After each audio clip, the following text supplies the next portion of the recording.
This is the CBS Evening News. Bob Schieffer sitting in tonight for Dan Rather. Good evening. Well, a surprise announcement from the White House tonight. Word that President Reagan has been subpoenaed as a defense witness for the Iran-Contra trial of Oliver North. Bill Plant is with the president in Palm Springs, California. Bill, what do you make of this? Well, Bob, Ronald Reagan once said that Oliver North was a national hero, and he may have believed that at the time, but I have to tell you that it is highly unlikely that Ronald Reagan will ever testify at a trial for Oliver North. White House officials were very quick today to say that it would be unprecedented for a president to testify personally in a criminal trial.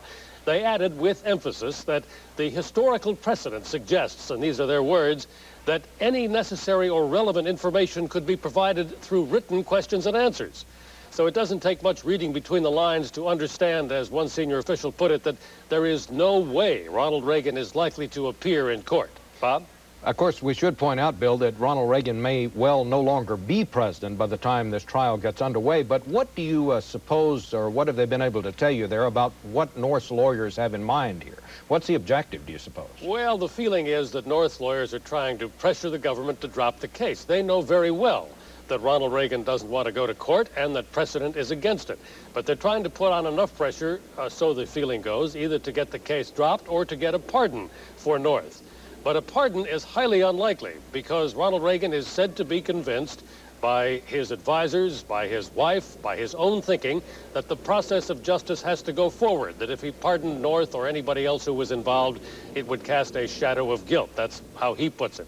So I wouldn't look for a pardon either while Ronald Reagan is in office. In one other question, Bill, have you been able to find out exactly when they got the subpoena? It's announced here at about 5 minutes to 6 in the East on a Friday night just before New Year's Eve. Do you suppose they thought nobody would notice this, or when did this subpoena arrive, do you suppose? That's the classic formula for delivering bad news. It arrived at 2:30 Eastern Time this afternoon at the Justice Department, but wasn't announced until several hours later. Bill Plant, thank you very much. Federal regulators today broke a 50-year-old record for rescuing insolvent savings and loan associations, not since 1938 when the government bailed out 277 thrifts has there been anything like this year's record, which will cost the taxpayers billions of dollars. Deborah Potter now with that. Today's sale of this savings and loan in Tulsa, Oklahoma will cost American taxpayers almost $90 million. Community Federal became the 222nd S&L bailed out by the government this year, a post-Depression record. Total cost more than $38 billion. We have had, as you know, a very active year. All year long. But the past month has been the busiest as investors willing to buy insolvent institutions race to beat the clock. At midnight tomorrow, the tax breaks offered by the government as an incentive to buy will be cut in half. And critics say the late rush has been a disaster. First, they have failed in not being truthful about how big the problem is. And second, they have failed by doing many, many bad deals that should not have been done. No, we are not squandering the taxpayers' money. And where these transactions have not made sense, we have turned thumbs down. Federal officials say that bailing out failing thrifts is cheaper than closing them down and paying off depositors. But some in Congress believe the government is just throwing good money after bad. Every gambler knows that there's a time after which you cut your losses and you just fold. And that's what the Home Loan Bank Board ought to be doing.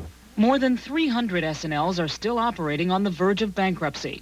In a report due out next week, the federal agency that insures bank deposits is expected to recommend closing down the 100 worst cases at a cost of $30 billion. The incoming Bush administration apparently is leaning away from further bailouts and in favor of more shutdowns to deal with what one analyst calls a ticking time bomb that's costing the country $1 billion a month. Deborah Potter, CBS News, Washington. The government today rang out the old year on a doubtful economic note. The Commerce Department said its chief economic forecasting gauge slipped 0.2% in November. The so-called index of leading indicators has seesawed much of the year. The Brezhnev legacy is crumbling fast in the Soviet Union. The late president's name is being removed from public places, and today his son-in-law was sentenced to a labor camp for taking bribes. Bert Quint in Moscow has that. In the early 80s, the sky was the limit for Yuri Churbanov. He was the son-in-law of Communist Party chief Leonid Brezhnev and number 2 man in the National Police. Today, he stood stone-faced, relic of an age the present Soviet leadership hopes is gone forever, as a military tribunal sentenced him to 12 years in a labor camp and ordered his property seized. He was guilty, the judge said, of systematically taking bribes instead of enforcing the law. Churbanov originally was accused of accepting more than $1 million in cash, jewels, and cognac from a criminal network that extended throughout the Republic of Uzbekistan. 8 former government officials from Uzbekistan were tried with him. 6 were found guilty. Some charges were dropped. If they hadn't been, Churbanov could have drawn a death sentence. His father-in-law, Brezhnev, ruled the country for 18 years until his death in 1982. Now Brezhnev is considered a symbol of corruption and stagnation. The idea is, before a new structure can be built, the rot and the rubble of the old one have to be cleared away. And it's not just corruption that the Gorbachev regime is trying to get rid of. The legacy of decades of a bankrupt economic system must go too. The bumbling bureaucracy of central planners whose plans have anchored Soviet citizens to long lines in search of short supplies. The lawyer for Brezhnev's son-in-law said he has no plans to appeal today's sentence. By throwing out the charges that could have had Churbanov executed, he said, the court proved that the Soviet Union is becoming a society based on law. Bert Quint, CBS News, Moscow. Also from Moscow today, Chicago-born Abe Stoller moved to the Soviet Union in 1931 at the age of 19. He later became disenchanted with Soviet life, and today, after 13 years of wrangling with the Kremlin, he said he and his entire family have finally won permission to immigrate to Israel. Well, still to come on the CBS Evening News tonight, Tom Fenton on the latest in the hunt for airline terrorists, and Gary Reeves on a new year that brings new laws and new battles over handguns.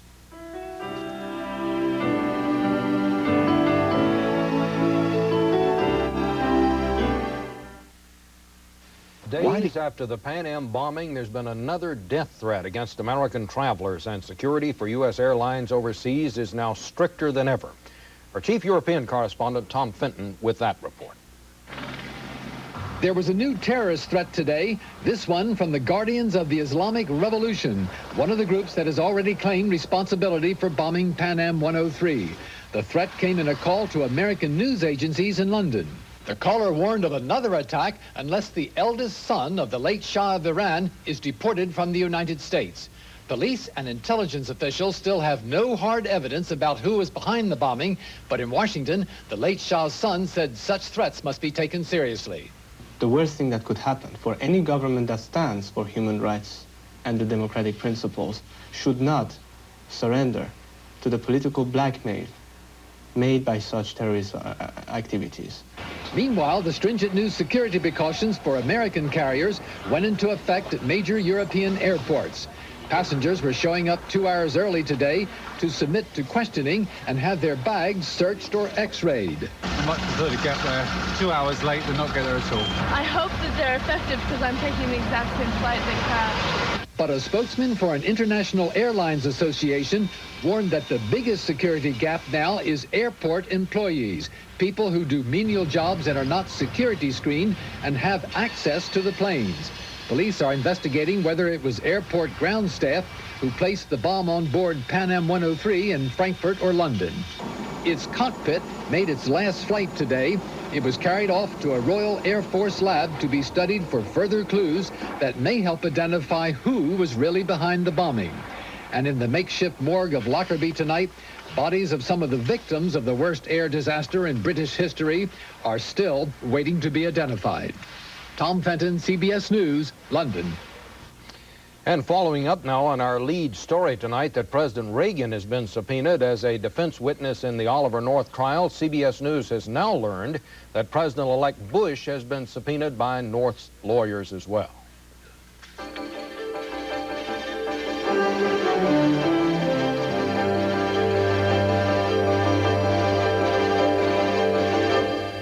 New York Governor Mario Cuomo denied a clemency request today for Jean Harris, the former headmistress of a Virginia girls' school, was convicted in the 1980 shooting death of Dr. Herman Tarnower, the author of the best-selling Scarsdale diet books.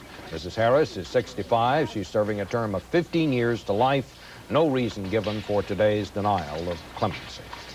The National Rifle Association has built a reputation as one of the nation's most powerful lobbies fighting against gun control legislation. But now some say there are signs the NRA may be losing some of its firepower. A critical test of that is coming up in Wichita, Kansas, and Gary Reeves has the story. There has not been a local gun control law in Wichita since the days when the six-shooter was the law on the Kansas frontier. But now this conservative city with its Wild West heritage is in a hot debate over a waiting period law for handgun buyers. A debate touched off by incidents like the one that left Brenda Warburton partially paralyzed. I saw this gentleman chasing this woman around the house, and he had a gun, and he was shooting it, and she was hollering, "Help me, help me." Warburton was shot by an old boyfriend, an ex-convict who also killed himself just hours after he bought a pistol in a pawn shop. I'm going to be paying for this for the rest of my life. The fact that a convicted felon can walk into a pawn shop and just purchase a gun and walk out the door. Let's face it, we have a problem. People are being killed. I think it's time to ask the question, is there anything we can do? The answer, according to gun activists like John Nagel, is anything but gun control. Nagel uses his .44 Magnum to hunt deer. He says a waiting period would only restrict honest people, not criminals. They're saying, oh, we got to wait and check you out. In this country, we're supposed to be innocent until proven guilty. That's doing it backwards. Wichita is one battle the National Rifle Association wants to win. The gun lobby has lost 2 in a row. The NRA spent more than $6 million trying to convince Maryland voters not to ban cheap handguns. It lost in a landslide. 2 weeks later, it lost again, and Cincinnati imposed a 15-day waiting period on handgun buyers. Raise pistols. One reason for the defeats, many of the NRA's traditional police allies have switched sides because of street dangers. He's next door. He busted my house. I'm the only one with the key. For police officers like Cincinnati's Andrew Raby, no call is routine because so often the subjects are armed. If people have the weapons available right there in their hand and the emotions are running high, they're liable to use it. Even in Cincinnati, with its average crime rate, police have seized enough illegal handguns to equip a small army. This is a very small death dealer, easily concealed in the palm of your hand, my hand, anywhere you want to hide it. Cincinnati Police Chief Lawrence Whalen believes the new 15-day cooling-off period will cut down on the crimes of passion, which he says account for 90% of handgun homicides. We've had people killed over an argument over car keys, over who gets to open the mail, over who's going to go up to the store, over who's going to drive the kid to school, some of the absolute most ridiculous thing that you could ever think of. But the NRA says waiting periods don't work because criminals do not obey them. There are 20,000 gun laws on the books in this country right now, and not a one of them has cut crime. If you outlaw handguns and criminals can't get handguns, there's sawed-off shotguns, they'll find something. Criminals are going to continue to be criminals. But all incidents of handgun abuse are not from criminals. Doug Marks was depressed the day he bought a handgun. The next night, he killed himself and his 2 children. Goodness sakes, we're civilized people, and we're not acting civilized. Somehow, someplace, somebody needs to put a stop to all this. Gun control advocates say the tide is turning their way, and a win in Wichita could add to their momentum. Officials here are hammering out the details of a waiting period law that could be voted on early next year. Gary Reeves, CBS News, Wichita. American sculptor Isamu Noguchi died today in New York. He was 84. Noguchi created sculpture for major museums, institutions, and private collectors in gardens and courts around the world. And in 1985, with the opening of a museum bearing his name in Queens, New York, he became the first living sculptor since Rodin, honored with a museum dedicated to his work.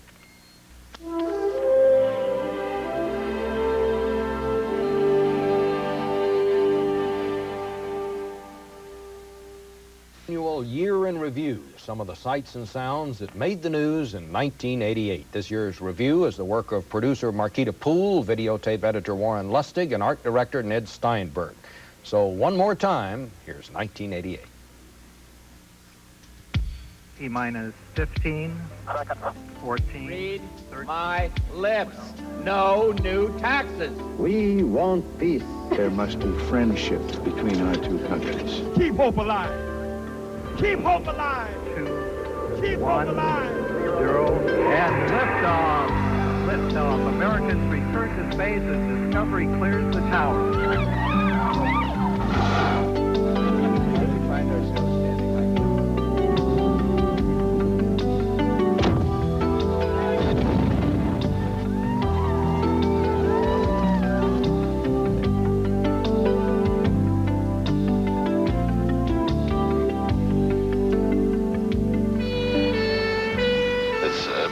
I think, that just to even imagine such an extraordinary tragedy. Oh, my baby! I'll take her.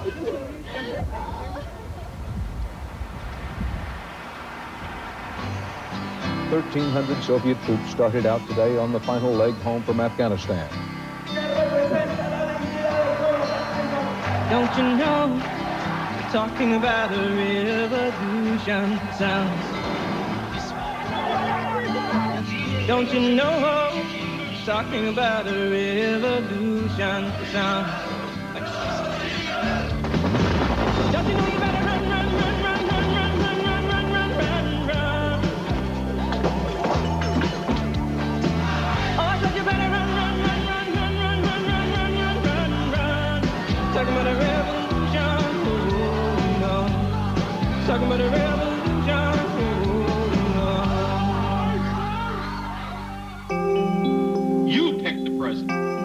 It's your decision. This is America. This is our campaign. You can reach me by railway. You can reach me by trailway. You can reach me on an airplane. You can reach me with your mind. Your mind early on. You can reach me by caravan. Cross the desert like an Arab man. I don't care how you get here, just get here if you can.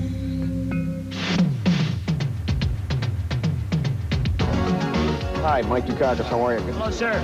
Jack F. Very happy to see you. How are you? Nice to see you. The next Vice President of the United States, Lloyd Benson. I'm too controlled. I'm too mature to be angry.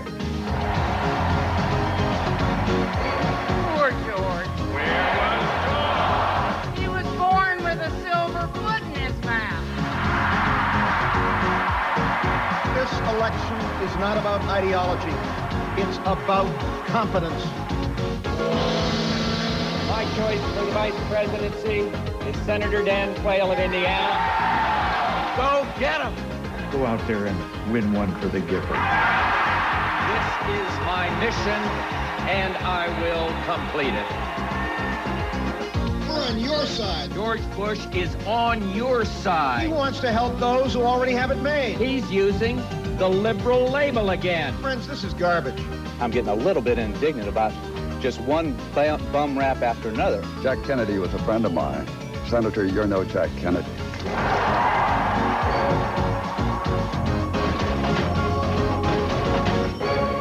The people have spoken. You ain't seen nothing yet. I feel that I'm innocent. I don't think that I did anything wrong. I think that on the basis of all the facts, it will be clear that I have acted totally properly and ethically throughout this matter. I think it was a very fair sentence if I'd been guilty. The whole thing stinks like yesterday's diapers.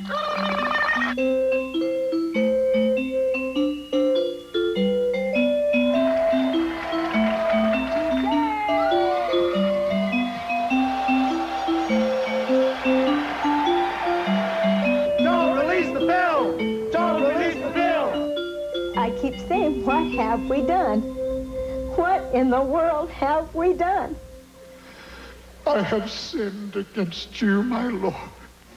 Can't you feel it? There's love in the air now. Don't you feel it? The love that we share now. Don't you feel it? The feeling's everywhere. Don't you feel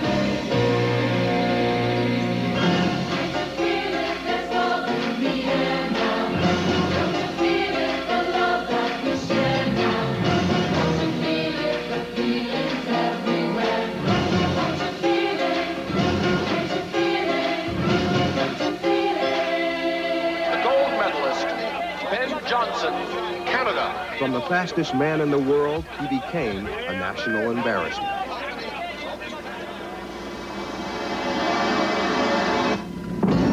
Hostile 004, true 15 miles. The cruiser USS Vincennes shot down an Iranian airliner over the Straits of Hormuz. It was an understandable accident. It was a cold-blooded murder.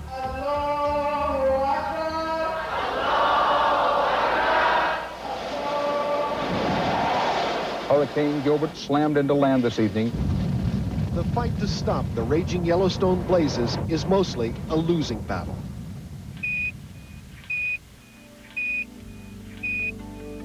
Discovery Houston. Go ahead. Good morning, Discovery!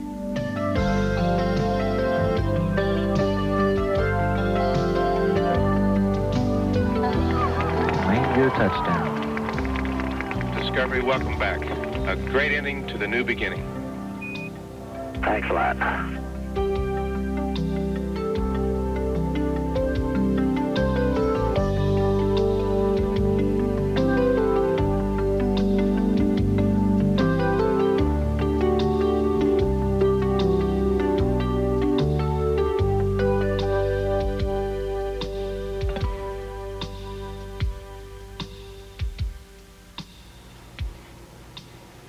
And that's the year. Bob Sheeper sitting in tonight for Dan Rather. We'll be here tomorrow. Happy New Year, everyone. This January, you may be American family's newest multimillionaire. $10 million. Imagine you could treat yourself to marvelous...